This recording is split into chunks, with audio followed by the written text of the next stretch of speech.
So our first question, discuss the powers of the state government to grant diminution. Also remark, if the judiciary has violated the determine of separation of powers in this regard, justify with relevant cases.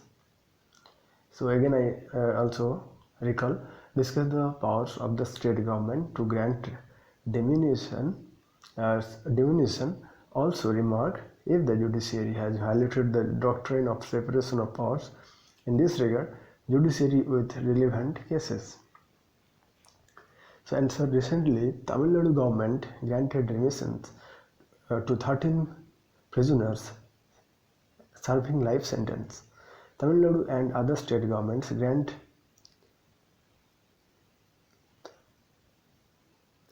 to prisoners on several occasions, and state governments derive the power to grant diminution from section 432 and section 433 of CRPC.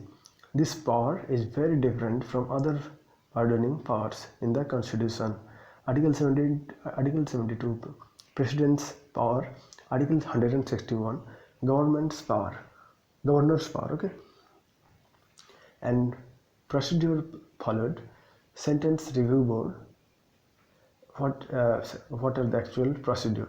Sentence review board then examine the offender and his or her sentence tenor based on potential of crime and family's socioeconomic condition and conduct and future use of society. This the board submits a report to the government, and based on it government grants remission. So utility of remission, reform jurisprudence and reformation of the offender, and then separating the offense from the offender. So judiciary say in the Horicharan case, Supreme Court said that the appellate court, that is High Court, Supreme Court, can explicitly exclude the remission powers of the state or central government.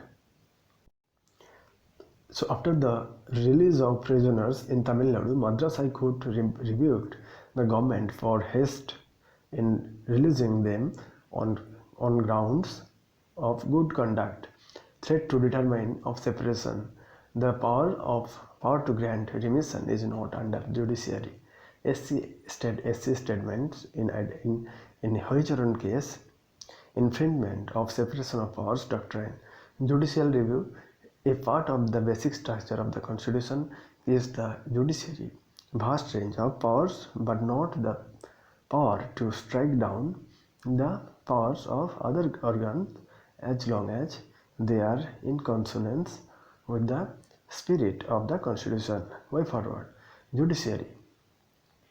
So way forward, judiciary. So judiciary should use its powers without violating the separation of powers doctrine. Exercising judicial review to cut as a check on the executive action.